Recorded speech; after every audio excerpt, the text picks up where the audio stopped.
Somos el lado positivo de la vida. Somos Teletica Radio 91.5 FM. Siempre con usted. Política, economía, historia, lo que genera conversación y opinión en la mañana de Teletica Radio. Armando González e Ignacio Santos le acompañan ya en Malas Compañías.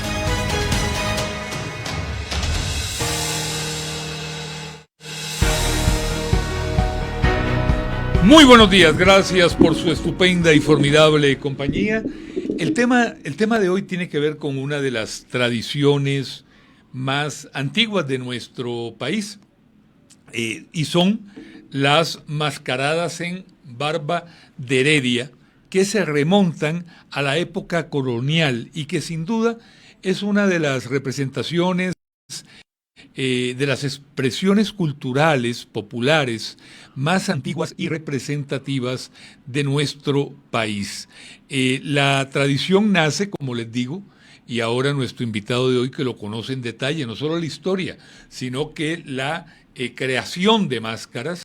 La tradición comienza durante el período colonial, cuando precisamente los frailes españoles introdujeron las procesiones religiosas en nuestro país, así como las fiestas patronales en honor a los santos. Y como ustedes imaginarán y como sabemos, los que hemos presenciado estas fiestas y la presencia de mascaradas, las máscaras, los muñecos que se hacían para animar las celebraciones. Los pobladores también incluyeron bailes, música, que al principio representaban figuras del bien y del mal, usadas para enseñar valores cristianos al pueblo. No solamente máscaras amigables, sino que también otras que hacían alusión a la muerte o al diablo. Las máscaras tienen una influencia española, especialmente en las fiestas, y ahí sí nos vamos para atrás, medievales y carnavales, donde se usaban allá en Europa figuras grotescas o humorísticas. Y bueno, en Barba de Heredia, esta costumbre se consolidó con las décadas y con el pasar de muchos años en torno fundamentalmente a las fiestas patronales de San Bartolomé Apóstol. De hecho, San Bartolomé, iba a decir San Bartolomé, es conocido como el santo de las mascaradas, porque según la tradición fue martirizado, desollado, lo que se asocia con el acto de quitar la piel o ponerse otra cara. Es un poco desgarrador lo que comento, pero bueno, es el inicio. En Barba, hay que reconocerlo, las mascaradas no son solo diversión, no son solamente pasar un día feliz, son también una manifestación de fe y, hay que también decirlo, una identidad herediana, una tradición de tantos años que se ha heredado de padres a hijos, a nietos, no solamente el participar, sino que también para algunos, como es Danis Lara Hidalgo, nuestro invitado de hoy, para algunos también participar en la creación y fabricación de las máscaras. Para hablar sobre el origen de las mascaradas, peculiaridades de las mascaradas, cómo se vive esto allá en Heredia, cómo comenzó él con esta pasión, porque él es ingeniero mecánico. No, estudié ingeniería industrial. Ingeniería industrial. Y mecánico de precisión. Y mecánico de precisión. Y pues aquí lo tenemos a Dani con mucha alegría en el programa. Muy buenos días, gracias por estar en Malas Compañías. Buenos días, pues muchas gracias, más bien a ustedes por la invitación, y pues aquí estamos para servirles. Muchas gracias, son muchos países en Europa los que tienen larga tradición de mascaradas, pero a nosotros nos viene de España. ¿Cómo se origina allí? ¿Cuál es la raíz histórica de esta tradición en el mundo? Claro, La primera máscara que se encuentra, digamos, arqueológicamente hablando, se habla de hace 10.000 años, ¿verdad? Máscaras que se utilizaban casi de una manera, obviamente primitiva, para protegerse y para poder asustar a los animales o cosas de esas, ¿verdad? Ya lo que es influencia propia de lo que a nosotros nos llega empieza, o sea, las primeras menciones se hacen en Grecia, para el teatro griego, ¿verdad? Empiezan a utilizar las máscaras. Después en Roma, en el Coliseo, se dicen que en el Coliseo se utilizaban máscaras y las vejigas, que es un tema también relacionado con barba, que les echaban clavos y piedras para golpear en el Coliseo romano. Pero no, las vejigas eran que vejigas de toro. Sí, de toro, pero les echaban clavos o piedras para golpear a los esclavos en el juegos del Coliseo, ¿verdad? Del Coliseo romano. Claro. Hay escritos, digamos, que mencionan ese tipo de entretenimiento, ¿verdad? Que se valiente utilizó. Entretenimiento, ¿verdad? Sí. Bueno, pero las vejigas han estado presentes también en las celebraciones costarricenses. Sí, exacto. Desde el principio. Con otra modalidad. Pero ¿verdad? No con clavos. Sí, desde el principio. Sí, de ahí, digamos, de esta mención en Roma, pasa directamente ahí sí a España, digamos, en lo que es la historia que a nosotros nos refiere. En España se inicia por el tema del Corpus Christi, ¿verdad? Para la celebración del Corpus Christi, la iglesia empieza a utilizar principalmente gigantes de reyes, ¿verdad? Y algunas máscaras pequeñas en las procesiones del Corpus Christi, posiblemente y se dice, sí, que era una manera de atraer gente, de cristianizar, ¿verdad? En su momento. Con esto, porque posiblemente a la propia procesión del Corpus, si no habían otros entretenimientos, pues la afluencia de público no era lo que ellos esperaban. Entonces empiezan a acompañar con este tipo de cosas para buscar que el espectáculo atraiga más gente, ¿verdad? Entonces, pues en España empieza esta relación directa, digamos, con lo que es el Corpus Christi, y de ahí los españoles no la traen a Costa Rica. Hay dos caminos. Ese camino, que es el camino que viene de Europa, y bueno, mencionamos España, pero el uso de la máscara casi que en todos los países de Europa existe. Claro. Digamos, en Austria y Alemania están los Krampus. En Italia, pues sabemos también el tema de la máscara, ¿verdad?, que es tan fuerte. Y prácticamente en todos los países hay relaciones con la máscara, ¿verdad? Existen casi que todos. Pero también nos vamos al otro lado, al lado propio de nuestros indígenas. Uh-huh. En Costa Rica, aunque no lo crean, dirían en aquel programa, hay hasta una documentación de máscaras costarricenses indígenas. Y uno dirá, mira cómo, ¿cuáles indígenas dejaron escritos?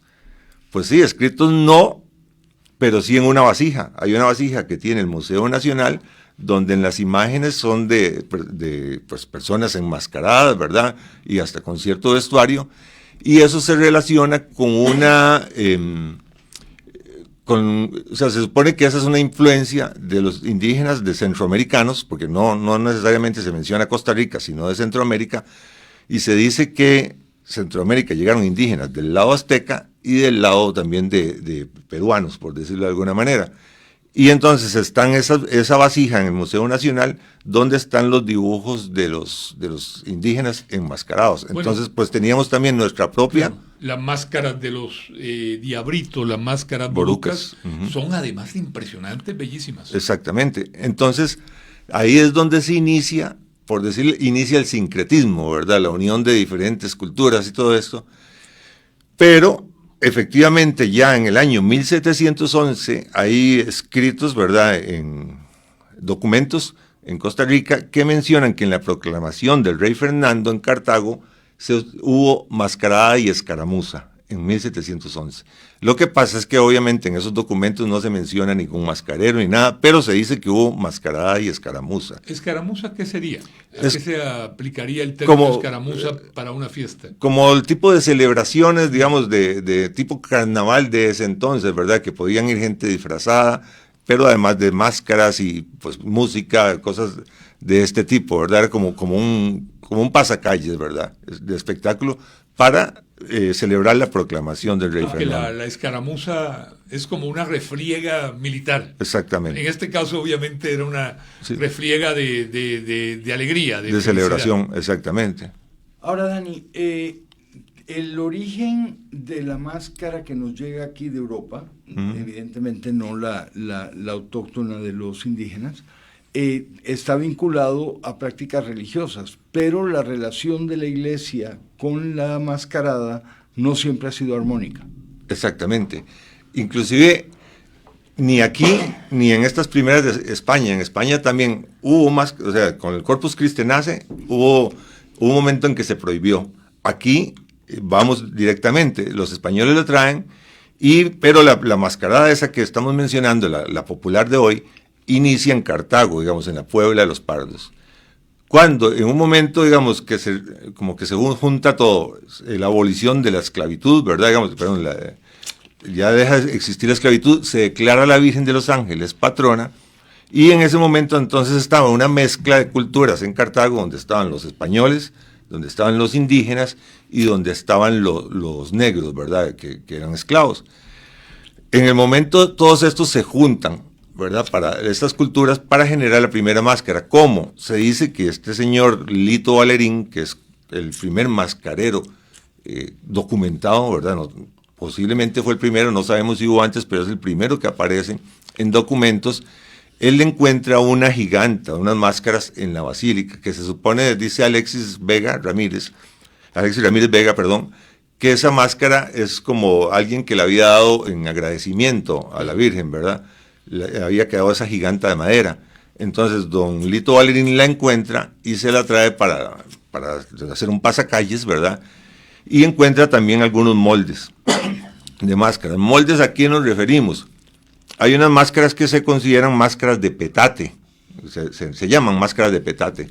Eran máscaras que se hace una media cabeza con la parte de la cara en madera, y sobre esa cara, con un sedazo se empieza a estripar, ¿verdad? El sedazo, hasta que copia la forma de esa madera, de esa cara, y después se le pega papel, ¿verdad? Y ya entonces con eso se hacen como tipo caretas.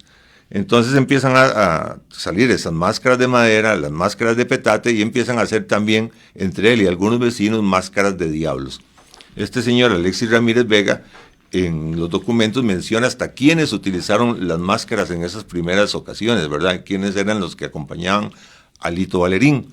Entonces Lito Valerín empieza a hacer estas mascaradas, pero no en unas fiestas de celebración como las de fin de año, sino efectivamente lo que usted mencionaba anteriormente, para la pasada de la Virgen de los Ángeles. O sea, las mascaradas de nosotros empiezan para la pasada de la Virgen de los Ángeles. Es parte del espectáculo, del recorrido que iba. Ahora, perdón, Ignacio, es que llama la atención que la Puebla de los Pardos en Cartago haya sido un epicentro, digamos, de la fabricación de máscaras y demás. Y me llama la atención por dos motivos. Uno, que África, como tantas otras regiones del mundo, tiene también una fuerte tradición de máscaras. Y lo otro es que me trae a la memoria nuestras conversaciones aquí en Malas Compañías con el padre Benavides, el historiador, quien va a estar con nosotros el día 28 para conversar sobre la independencia, el Día de la Independencia de Costa Rica, el 28 de octubre, porque acaba de publicar un trabajo al respecto. Pero recordás que el padre nos describía cómo la Puebla de los Pardos era el lugar de las celebraciones en Cartago, era el lugar del carnaval, por decirlo de alguna manera, era el lugar de la fiesta popular en tiempos de la colonia. Así que me trajo a la memoria eso que nos contaba el padre Benavides cuando Dani pues hablaba del papel de la Puebla de los Pardos en la importación, digamos, de esta tradición y en la incorporación de la tradición que ya había mediante los indígenas, y no tengo duda que debe haber habido también un aporte afro. Claro, de hecho hay documentos donde mencionan que para la pasada de la Virgen de los Ángeles llegaban indígenas de todo lado, ¿verdad? Inclusive hay unos donde dice que los indígenas barbeños, ¿verdad?, iban y hasta participaban con sus chirimías. La chirimía es un instrumento que era como un tipo de flauta que hacía un ruido como bastante feo, dicen como escandaloso, y se menciona que ellos iban ahí y también participaron del baile de moros, perdón, la obra de moros y cristianos, que se hacía una celebración antes de las propias mascaradas. Esto de los moros y los cristianos es, por decirle así, las primeras formaciones de la mascarada, ¿verdad? Porque ahí es donde la gente se empezaba a disfrazar, ¿verdad? De unos de moros y otros de indígenas, ¿verdad? Para hacer esa obra teatral. Y de ahí pasa a otro elemento, otro personaje, digamos. Moros y cristianos inicia con los españoles, con estas obras. Después vienen otros que se llaman los parlapanes, que los parlapanes eran gente que se vestía de manera ridícula, no necesariamente con máscaras, pero sí vestidos y sombreros locos o cosas de esas. Eran vestimentas ridículas para hacer reír a la gente. El parlapán era como decir, y tenía que ver directamente mucho con los toros, ¿verdad? Para las primeras corridas de toros. Como decir Gordomalo en sus mejores tiempos, ¿verdad? Que era un personaje que se vestía ahí de manera ridícula y hacía reír a todo el mundo en la Plaza de Toros. Cuando Dani Armando te preguntaba sobre la relación, digamos, oscilante de la Iglesia en apoyo, en no apoyo a estas mascaradas, me imagino que, pienso yo, que la presencia de un personaje con muy mala prensa, indudablemente, dentro de la Iglesia, que, bueno, pues para algunos el diablo, para otros Satanás, Lucifer, Belcebú, Leviatán. O sea, la figura... El Cuigen también. El Cuigen, la figura del diablo, alternando alegremente con ciudadanos de a pie, comunes y corrientes, divirtiéndose. Eso me imagino que probablemente, pienso yo, tal vez a algún sacerdote, a algún fraile muy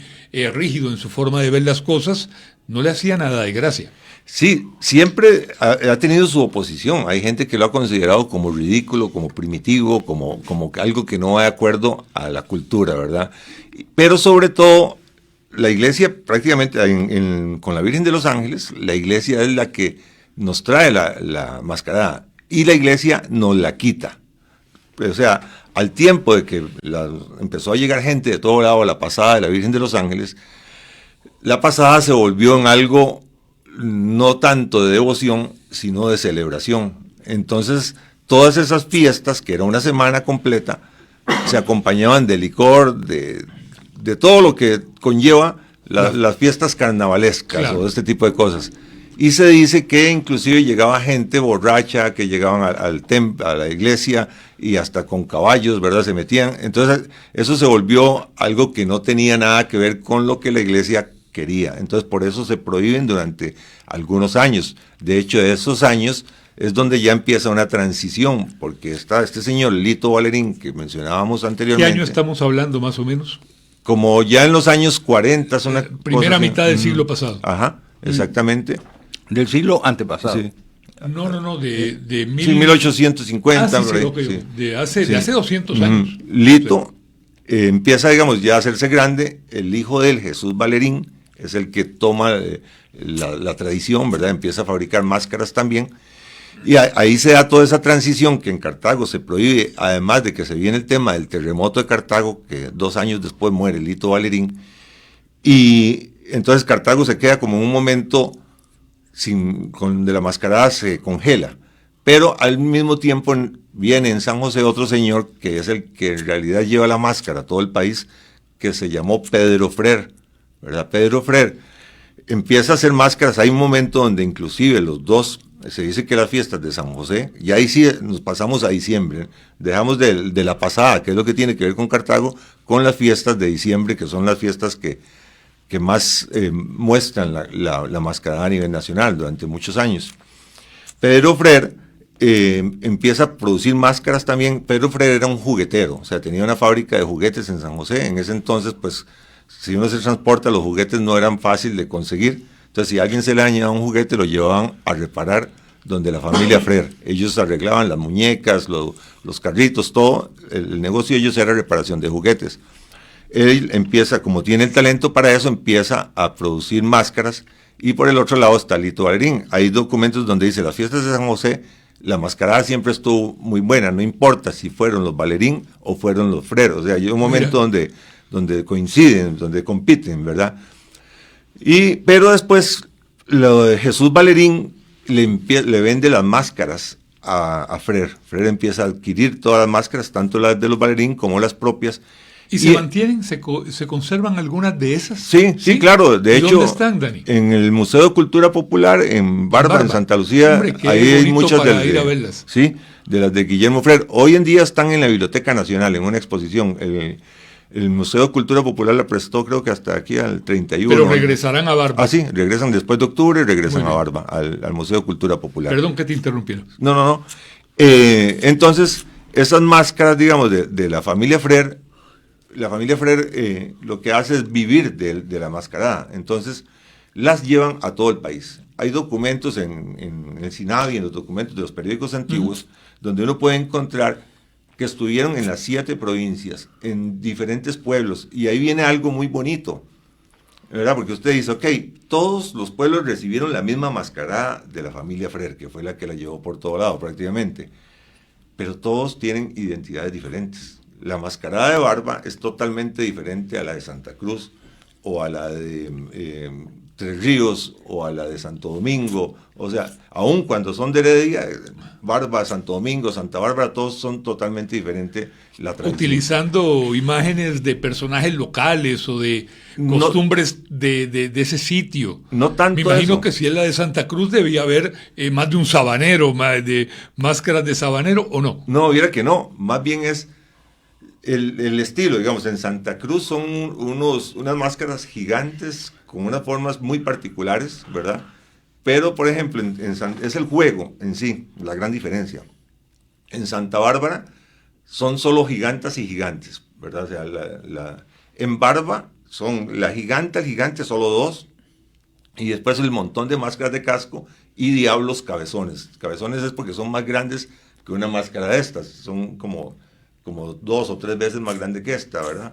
Esos son los diablos. Y las máscaras pequeñas y solo gigantes. Solo el último día es que salen 4 gigantes en Barba. Eso es tradición de siempre. De hecho, Alejandro Tosati, el amigo de ustedes que recordamos, gran amigo, en su tesis para sacar la licenciatura en artes escénicas, la hizo en el año 90 sobre las fiestas de Barba, y hace una descripción total de las fiestas, total, desde cómo se inicia, desde antes hasta cómo terminan, desde los dedicados, todo. Y es vacilón que hoy, digamos, del 90 al 2025, 35 años después, ha habido una gran transformación en diferentes cosas, ¿verdad? Por ejemplo, empezando por el propio juego. El juego nos referimos a eso, digamos, que en Santa Bárbara, por ejemplo, es de bailar los gigantes. En Santo Domingo son gigantes, pero de todas formas, no solo gigante, sino hay diablos gigantes, brujas gigantes, de todo. Y en Barba, el propio juego que escribe don Alejandro Tosati en el año 90, ahora cambia. Cosas como que en el año 90 el juego era perseguir a alguien para pegarle con la vejiga. La vejiga, pues para los que no conocen la tradición de Barba, es la vejiga de la vaca, ¿verdad? O del cerdo, que en Barba se le saca lo que tiene adentro, se infla con aire, se le hace un nudo con un mecate y con eso se le va pegando a los participantes. En el año 90 el juego era que uno corría detrás de alguien para pegarle, ¿verdad? Entonces si lo alcanzaba era como decir el punto, ¿verdad? El gol, pegarle a alguien bien rico.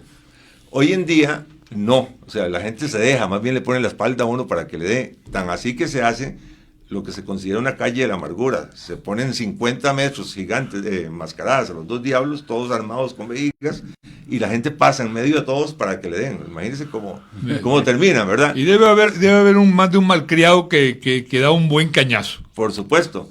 Es un juego violento, ¿sí? Hay que decirlo así. O sea, no hay otra manera, ¿verdad? Pero es un juego que encanta. En Barba la mascarada está más fuerte que nunca. Cada vez hay más gente. Y este año, y el año anterior, la municipalidad ha hecho, o sea, un acierto inmenso, porque antes, hay que decirlo como es, en un pasacalles que tarda 2 horas, 3 horas, habían mínimo 5 peleas o más. Peleas de verdad. Golpes, sí. Ya. de golpes, de que alguien le daba al otro y como se acompaña eso de licor. O sea, que el conejo se peleaba con Mafalda. Ajá. No, el era payaso el público, y el el público. público, en entre el público. payaso, En el público, sí, en el público. entre el Ya. enmascarado, que es el payaso, como se dice en Muy Barba, bien. y el público. O sea, tal vez le pegaba a alguien a quien no le debía haber pegado, que no quería participar del juego. Claro. Entonces él le pegaba al payaso, el payaso se quitaba la máscara y se armaban esos pleitos. ¿Y cómo se resolvió eso? El año anterior, no este, sino el anterior, el alcalde de Barba hizo un convenio con la Municipalidad de San José. Y entonces la Municipalidad de San José llegó con los linces y con estas motocicletas, policías en motocicletas y con un camión que es celda a la vez, ¿verdad? Un camión cárcel. Exacto. Y- Que ese no es ninguna máscara. Ajá. Ninguna máscara. Los ubicaron en el parque, Muy andaban bien. ahí en el alrededor del pasacalles. No hubo una sola pelea Y parte sin novedad. en 7 días Muy que bien, hubo de qué mascarada. dicha. Este año se repitió, no con la Municipalidad de San José, sino que hizo convenio con las otras municipalidades de Heredia, ¿verdad? Llegaron los policías municipales de San Rafael, de Heredia, todos participaron en agosto. No hubo un solo pleito. Entonces, uno dice, qué bueno cuando se involucran todas las partes para Claro. buscar no una solución, porque a veces es muy fácil, es que eso solo es para alcahuetear vicios y tal cosas. Sí, o sea, como el fútbol, como un partido cuando ven la Garra Heredia con la 12 o la Ultra, que terminan en peleas o lo que sea, efectivamente, todos los espectáculos multitudinarios conllevan a veces Sí, sí, tipos hay de un estas riesgo, cosas. un Hay riesgo. que buscar cómo solucionarlas. Y esta municipalidad, en el año pasado y se enfocaron en eso y lo lograron. Cuando hablas de las diferentes mascaradas, las máscaras son grandes, voluminosas, imponentes, muy expresivas. También, originalmente, leí anoche, se hacían de papel y de engrudo. Ujú. ¿Verdad? Que el engrudo es el papel maché, Ujú, papel maché. fundamentalmente. Ahora, todo ha evolucionado mucho. Siguen siendo muy grandes y voluminosas, muy expresivas, muy imponentes, pero ahora se hacen con fibra de vidrio, con resina, y cuidado ya no con inteligencia artificial y en 3D. Ujú. Sí, la máscara efectivamente empieza sobre todo en papel maché. El papel maché, que era periódico, que se dejaba podrir, ¿verdad? Hasta que se hacía una masa, y esa masa se mezclaba con goma de almidón y con talco, o esto, Blanco España, cosas diferentes, y con eso se hacían las máscaras. Otras, habían desde el principio diferentes máscaras. Las de petate, esas que les mencionaba, que era con sedazo, y todo este tipo de cosas, y las máscaras de madera. Sobre todo en las primeras mascaradas existían esos. Y de barro no se hacía. De barro se hace el molde. Ya. O sea, uno modela en un barro que, ¿cómo lo hace? Pone un tarro de pintura, que el tarro de pintura, porque es la dimensión de la cabeza de uno más o menos. Le mete barro para hacer la forma, que en este caso, digamos, si es Mafalda o si es el Goofy, uno hace la forma en el barro y después la cubre con fibra de vidrio, en este caso. Claro. Pero también hoy en día, al menos en Barba, todavía se utiliza el papel maché. Las de Santa Cruz también es con papel periódico, por decir. En diferentes lugares se utilizan hoy en día técnicas diferentes. En Barba, ¿por qué se utiliza la fibra de vidrio? No fue porque nada más se quiso, porque es más rápido, se tarda hasta asimilar. El tema es que la celebración de Barba es en el mes de agosto. Y en el mes de agosto los aguaceros están fuertísimos, Claro, ¿verdad? claro. Entonces, cuando se hacían de papel maché, que las inició, ahorita llegamos a esa parte de don Carlos Salas Cabezas, se maltrataban mucho por las fuertes lluvias. Porque en Barba, o sea, no es que cuando llueve para. O sea, no, ahí llueve y la mascarada sigue, la cimarrona sigue, no para nada, o sea, no lo para nadie. Claro. O sea, si es de 2 a 5, de 2 a 5, llueva o haya sol o pase lo que pase, la mascarada es de 2 a 5, no se pospone por nada. Vamos a hacer una pausa y volvemos a la conversación. Claro, con gusto. Ya volvemos con más conversación. Malas Compañías en Teletica Radio 91.5 FM. UCIMED, la mejor universidad en ciencias de la salud de la región, presenta Salud en Buenas Compañías. Las enfermedades genéticas raras representan un gran desafío para la medicina moderna. Se estima que existen más de 7.000 de estas patologías y que alrededor del 80% tiene un origen genético. Muchas de ellas carecen de tratamientos efectivos, lo que afecta gravemente la calidad de vida de quienes las padecen. Afortunadamente, en la actualidad la ingeniería en biotecnología ofrece esperanza a través de la terapia génica, una técnica que busca corregir genes defectuosos introduciendo versiones funcionales. Gracias a herramientas innovadoras como la edición genética con CRISPR-Cas9, los investigadores desarrollan terapias experimentales para enfermedades como la distrofia muscular o algunas inmunodeficiencias congénitas. La labor de los ingenieros en biotecnología es fundamental, ya que diseñan vectores virales más seguros y eficaces, allanando así el camino hacia una medicina más personalizada y curativa. Esta información fue brindada por Sebastián Madrigal, decano de Bioingenierías de UCIMED. Salud en buenas compañías fue presentada por UCIMED, la mejor universidad en ciencias de la salud de la región. Si su dinero está estancado,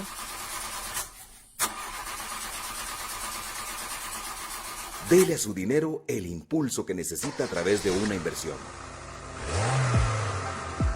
quien se atreve a invertir, se atreve a crecer. Eso sí, asesórese. Conozca los riesgos e invierta con entidades supervisadas por la SUGEVAL. Conozca más en www.sogeval.fi.cr. ¿Aprendiste a hacer videollamadas, compras en línea, mandas stickers por WhatsApp y hasta usas código QR en los restaurantes? Pero suave, ¿todavía no tenés una pensión voluntaria? Nunca es tarde para empezar. Abrí tu plan de pensión voluntaria con BN Vital y cuida tu futuro con la misma facilidad con la que haces todo lo demás. El nivel UCIMED es que se te pase el tiempo haciendo investigaciones de vanguardia. Sí soy. Que te conviertas en un creador de soluciones alimenticias. Sí soy y me apasiona. Que te reconozcan por implementar procesos innovadores. Sí soy. Que contés con un título para trabajar en cualquier parte del mundo. Sí soy. Y que perseveres hasta convertirte en el que impulsa a los mejores. Sí soy. Sí soy, de los que eligió la mejor U en Ciencias de la Salud de la región. Por eso, nivel UCIMED. Sí soy. Soy David y nunca imaginé que podría ser un líder en mi comunidad, pero gracias a la Fundación Ciudadelas de Libertad, mi vida cambió. Ahora estudio en la universidad y lidero proyectos sociales que han beneficiado a muchos niños. Es un sueño hecho realidad. Historias como la de David son posibles gracias a la Fundación Ciudadelas de Libertad. Visítanos en www.fclibertad.org para conocer cómo apoyar a la Fundación.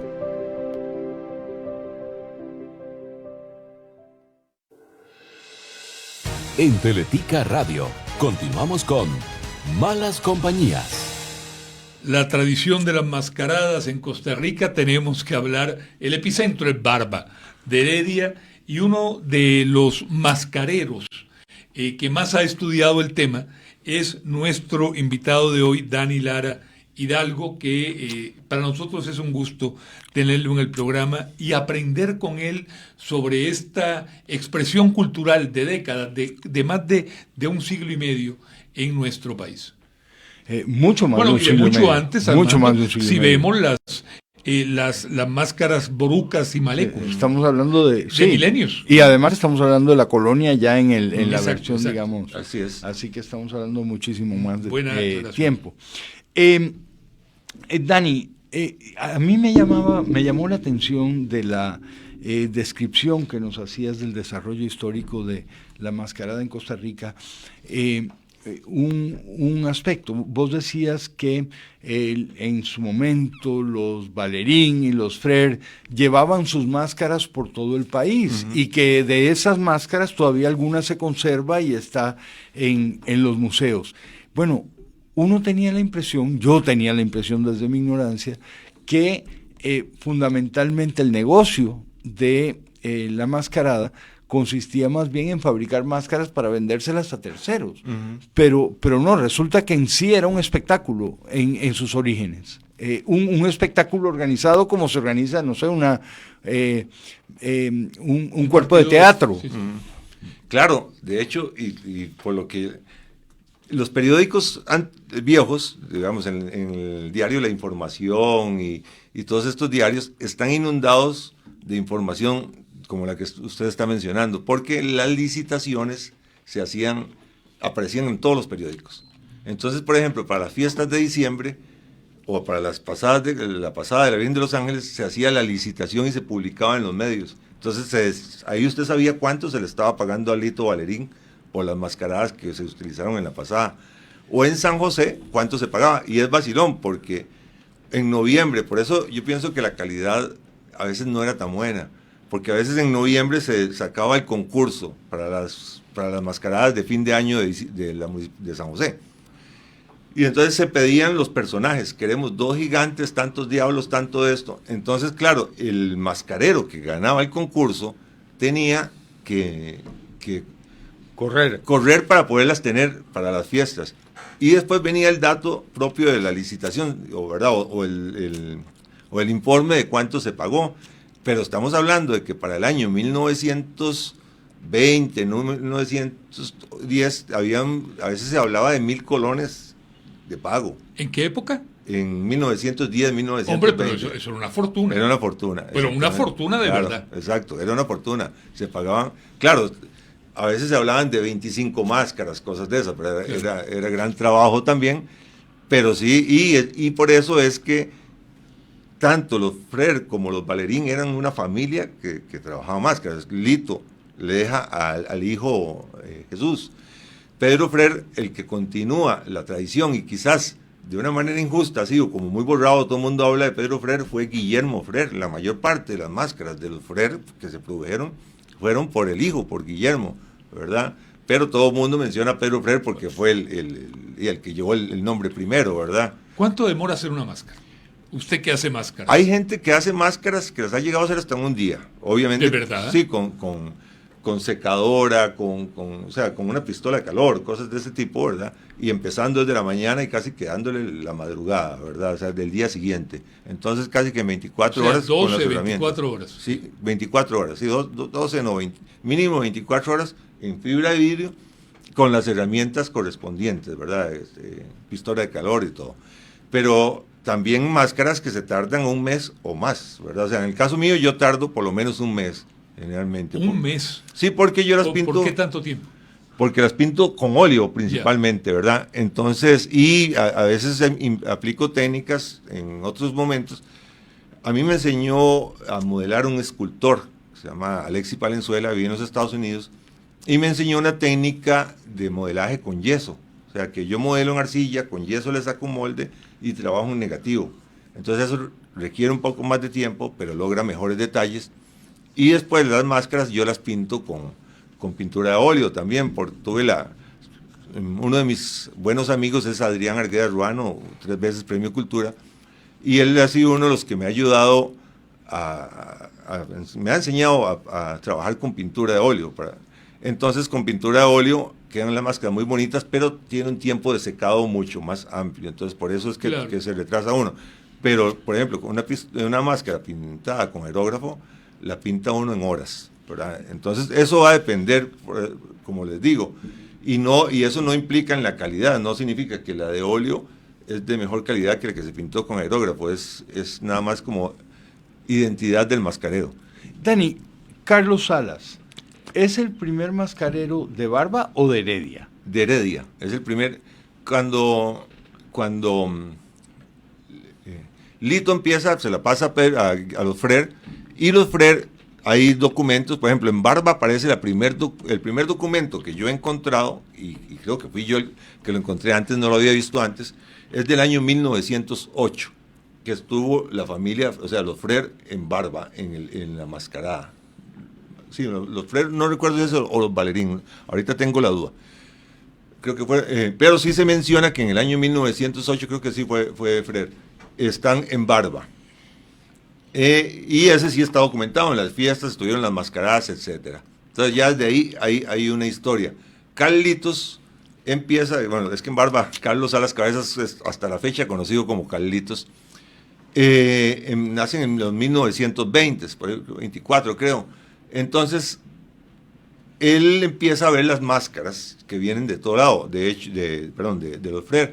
De hecho, en Heredia también hay evidencia de que estuvieron en el año 1876 en el centro de Heredia las mascaradas, y hay una descripción de este señor Sotela, el que fue el fundador de Canal 6, es apellido Sotela. Sotela, el papá, sí, don Mario Sotela. Ajá, Sotela, que también era poeta y escritor, ¿verdad? Hace una descripción de las mascaradas en el año 1876 en Heredia, y es un cambio total, ¿verdad? Porque el gigante, digamos, hacía coplas, ¿verdad? Para que le dieran dinero después de bailar.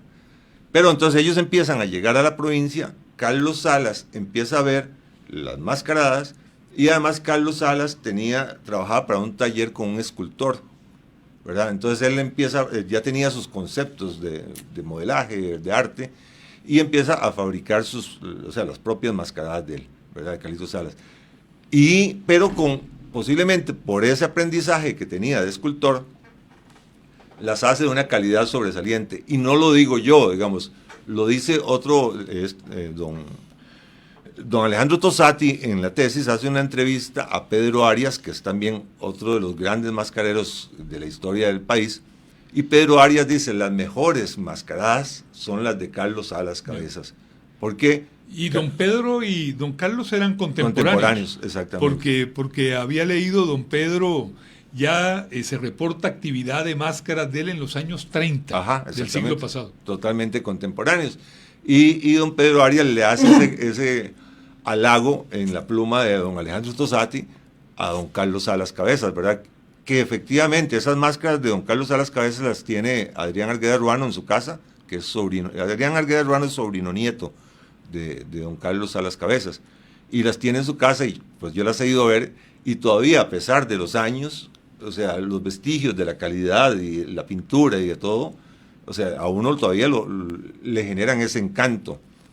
Y conste, ¿verdad?, que las mascaradas de los años 1950, 70, más hasta los 90, a las de ahora son mucho más detalladas. ¿Por qué? Porque tenemos herramientas que ellos antes no tenían, ¿verdad? Antes era puro papel y todo este tipo de cosas.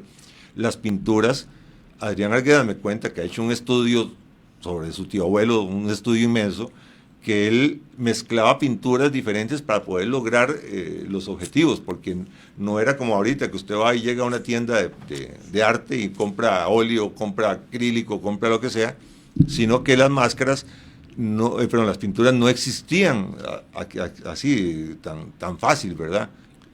Casi que uno trabajaba con lo que había. Por cierto, cuando usted nos, en una forma tan clara, interesante, nos cuenta toda la historia, nos habla de los Valerín, de los Frères en el siglo antepasado, en este siglo del señor Castro, de Carlos Salazar Cabezas. Salas Cabezas. Mi pregunta es, ¿y las nuevas generaciones se han interesado por hacer máscaras? ¿Hay artesanos, mascareros, chicos, chicas, no sé, de 20, 30 años? No, hay de 12 años. Hombre, qué bien. Hay en Barba, por ejemplo, hay un chico que tiene 12 años y ya tiene su mascarada. Qué bien, qué bien. Y por ejemplo... ¿Y chicas, por ejemplo? Así no, eso es otro de los casos de los... Porque generalmente han sido hombres. Claro. Ha sido como una actividad masculina. La primer mascarera de la provincia no, esa no es de la provincia, del país, es barbeña. Qué bien. Damaris. Damaris, o sea, es una señora que, de hecho, el 31 en Barba se va a hacer un acto del Día de la Mascarada y se va a estrenar una película que se llama La Dama de las Mil Máscaras, en honor a doña Damaris. Ella, o sea, Damaris, o sea, es que no, ella ni siquiera, hay un tema ahí de género. La calidad de las máscaras de ella es excelente, ¿verdad? O sea, ella es una artista, digamos, mascarera. Y eso es parte de las cosas que ha cambiado muchísimo. Cuando en el año 90 don Alejandro Tosati hace su tesis sobre la máscara de Barba, ahí no se menciona una sola mujer. O sea, las mujeres no se vestían de payasos. Hoy en Barba... tampoco participaban de vestidas, con máscaras. No, solo para que les pegaran ahí en el recorrido una que otra, ¿verdad? Poquitas, pero participaban, era más un juego de hombres. Hoy en día, digamos, en el agosto, en las mascaradas barbeñas, yo calculo que ya cerca de posiblemente un 20% de los que andan disfrazados son mujeres, ¿verdad? Entonces, y las mujeres pegan y las mujeres bailan, y entonces ha sido algo que al principio pienso que fue un poco como difícil de adaptarse para algunos, porque hay algo que es claro: el juego de los payasos es un juego muy lleno de todo, ¿verdad? Hasta de pachuquismo, pero un pachuquismo agradable, porque se empujan. Entonces parte del juego es llegar y molestar al payaso para que el payaso reaccione y le pegue a uno. Siempre habrá alguno que se pase. Claro, pero entonces cuando usted llega y por ejemplo, llega y empuja a un payaso, alguien, pero no sabía que es una payasa. Entonces, si la payasa anda con el novio también, era parte de eso que se generaba y terminaba eso en un final no feliz. Pero sí, ahora no, ya hoy en día las mujeres andan y ha cambiado un montón el espectáculo. Hoy en día, por ejemplo, los personajes, hay un personaje adicional, al menos en Barba. ¿Cuáles son los que complementan la mascarada? La cimarrona. Exacto. ¿Verdad? Que ayer, de hecho, entiendo que hubo un gran paso para declarar el día de la cimarrona. En la asamblea hay algo, eso es lo que les gusta. Entonces, después están los enmascarados, los payasos o los mantudos o como se le quiera llamar en diferentes lugares. Los payasos, el público, ¿verdad? Y hay uno nuevo ahora que es, por ejemplo, en Barba, los fotógrafos. ¿Los? Fotógrafos.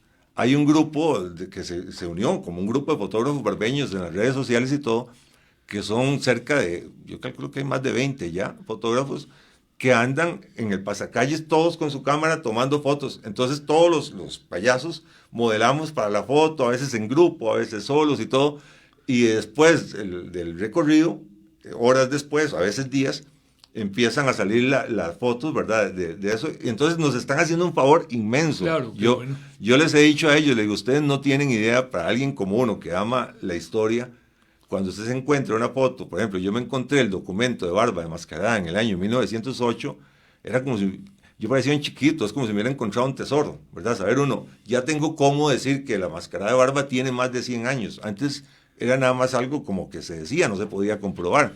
Entonces, este tipo de trabajo que ellos están haciendo, y ya son parte, ¿verdad? Ya todo el mundo conoce a los fotógrafos por su nombre, entonces es un personaje más, la transformación de la mascarada es continua, eso de las mujeres que mencionábamos antes, ahora el fotógrafo como un participante más, o sea, son cosas que no sabemos en qué va a cambiar. Lo que usted dice, perdón, de los chicos, vea, don Ignacio, ahorita hay, como te digo, niños de 12 años, niños, jóvenes, pero son muchísimos. En Barba estamos en un grupo de mascareros, ¿verdad? Que la municipalidad lo ha fomentado para diferentes actividades, y ya vemos más de 50 mascareros. O sea, Dani, que la tradición está asegurada. Totalmente, o sea, totalmente. Vamos a hacer una pausa y volvemos a la conversación. Claro. Ya casi seguimos generando conversación en Malas Compañías. Siga con los 91.5 FM. Crema dental Colgate Total 12, 150 ml, 2.960 colones. Palí, Maxi Palí. ¿Te ha pasado que vas al supermercado por una cosa y terminas llevándote mucho más? Pues con Grupo Mutual pasa lo mismo con el GM Pack. Me lo llevo todo. Entré por un crédito y salí con una cuenta de ahorro, una tarjeta de débito, una cuenta en canales digitales y hasta una tarjeta de crédito con mayor límite. Con los GM Pack de Grupo Mutual no tenés que escoger, porque cuando te ofrecen todo en un solo paquete, lo único que decís es, me lo llevo todo. Solicítalo ya. Grupo Mutual. Impulsamos tu crecimiento. GBM es la empresa líder de servicios de tecnología en la región. Con un amplio equipo de expertos certificados, le brindamos asesoría, diseño, implementación y gestión de TI para su empresa. Conozca nuestro portafolio sobre nube, ciberseguridad y automatización en www.gbm.net. Contáctenos en www.gbm.net, escríbanos al correo mercadeo@gbm.net o bien llámenos al 2284-3999 para más información. GBM, We Build Clouds. Aprovecha y estrena tu pantalla LG de 70 pulgadas con un descuento de 420,000 colones. Goya. Tu esfuerzo merece un final feliz. Con BN Vital suma a tu pensión un ingreso extra y disfruta tu retiro con la seguridad y bienestar que mereces. Soy Keylor y soñé con estudiar física, pero no sabía si lo iba a lograr. Hoy soy graduado universitario y la Fundación Ciudadelas de Libertad fue clave en mi camino. Gracias a su apoyo, no solo terminé mis estudios, también experiencias internacionales creciendo como líder y persona. Historias como la de Keylor son posibles gracias a la Fundación Ciudadelas de Libertad. Visita www.fclibertad.org para conocer cómo sumarte a generar impacto.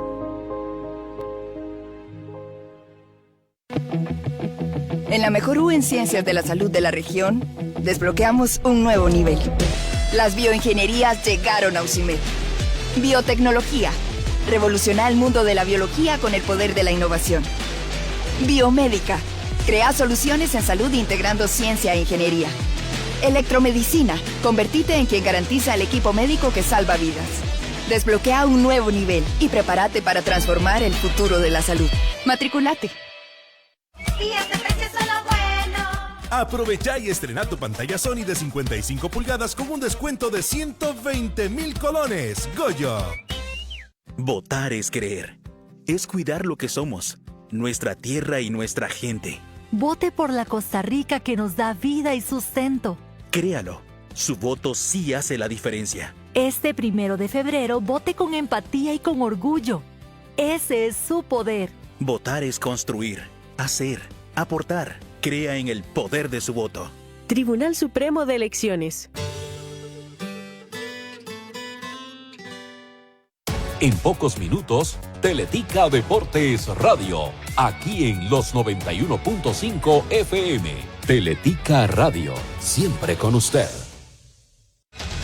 Seguimos generando conversación en Malas Compañías con Armando González e Ignacio Santos en Teletica Radio 91.5 FM.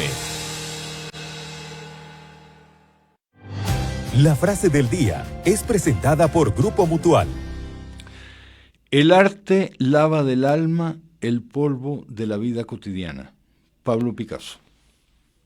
La frase del día fue presentada por Grupo Mutual. Volvemos a nuestra conversación con Dani Lara. El que decía que cuando venga la musa, ¿te acuerdas la frase? Que me encuentre trabajando. Que me encuentre trabajando, sí. Sí. Dani, de lo que hemos conversado, nos falta tocar un tema, que son los mascareros. Sí. Y de barba. Sí. De barba. En barba sí. Que hay 50. Sí, hay yo ahorita más de 50 más los que ya nos dejaron, ¿verdad? Ahí, como les decíamos, el primer mascarero de barba fue Carlos Salas Cabezas, el que origina todo esto, ¿verdad? Después viene... Hace ya 100 años. Sí. Y después viene este señor... o sea, viene Chamonix, pero en medio de él hay un señor que se llama Beto Vega, que hizo una transición corta. Pero después viene Adrián Villegas Chamonix, que es el que nos ha dado a conocer más, de una manera más grande en barba. Los gigantes de Chamonix anduvieron por todo lado. También fue otro que los anduvo por todas las provincias. Y después han venido ya una nueva generación, ¿verdad? En las cuales está Chico Montero, está Bombillo, se llama Luis Fernando, Bombillo, y después vienen otros, Damaris, y ahora, después de estos, una gran nueva generación, ¿verdad? Donde habemos un montón, ¿verdad? Que no me alcanzaría, como les digo, porque son como 50, ¿verdad? Pero hay grandísimos mascareros, Kuchev, Maxwell, todos. Y hay algo que es lo más bonito para mí de todos ellos, ¿verdad? Y a nivel país también, ¿verdad? Esos son los de barba, pero en Santo Domingo están los de cultura domingueña, Jeffrey, todos estos que son calidad. En Santa Bárbara también hay otros muchachos, por todo lado. Lo bueno de la mascarada es cuando existe una identidad. O sea, que para mí una identidad es cuando todos tenemos un estilo propio. No, yo prefiero que una máscara me quede un poco mal siendo original a que una máscara me quede excelente siendo una copia. ¿Por qué? Claro. Porque la original es mía. La copia, todo el mundo va a decir, ¿cuál será esta? ¿La de don Ignacio o la de Dani? Las dos son iguales, o las dos se parecen. Entonces, buscar esa identidad Y eso es lo que ha caracterizado a Barva. Por eso Barva es lo que es. Ustedes van este agosto que pasó a Barva y van el próximo año y van a encontrar un montón de máscaras diferentes, vestidos diferentes, estilos diferentes. Entonces eso es lo que a la gente la apasiona, ¿verdad? Uno no quiere ir a ver, a usted no les gusta, por más que sea buena la película, ir a ver una película 2 veces ya tiene que ser solo El Padrino. Yo creo que solo El Padrino es la que yo puedo ver. Y Ben-Hur. Yo tengo 2 o 3 más, pero sí, hay algunas que vale la pena repetir. Sí, claro, pero no es fácil. Que ¿verdad? vale la pena repetir. No es fácil repetir, tiene que ser algo que sea muy bueno para repetir. Sin duda. Bueno, con 50 mascareros en Barva y con tantos otros en ciudades y pueblos y aledaños, con chicos de 12 años, sí, claro. Y con chicos de 12 años, pues esa larguísima tradición que viene desde la colonia y desde el otro lado del Atlántico y desde nuestra cultura precolombina también, pues está asegurada la tradición. Dios quiera que así sea. Dani, muchísimas gracias por haber estado hoy en Malas Compañías. No, gracias a ustedes por la invitación y aquí quedo a sus órdenes para cuando lo necesiten. Para mí yo creo que es una felicidad promover esto siempre. Muchísimas gracias y muchísimas gracias a todos por habernos acompañado. Les esperamos mañana a las 8 de la mañana. Feliz día. Soy Keylor y soñé con estudiar física, pero no sabía si lo iba a lograr. Hoy soy graduado universitario y la Fundación Ciudadelas de Libertad fue clave en mi camino. Gracias a su apoyo, no solo terminé mis estudios, también experiencias internacionales creciendo como líder y persona. Historias como la de Keylor son posibles gracias a la Fundación Ciudadelas de Libertad. Visita www.fclibertad.org para conocer cómo sumarte a generar impacto.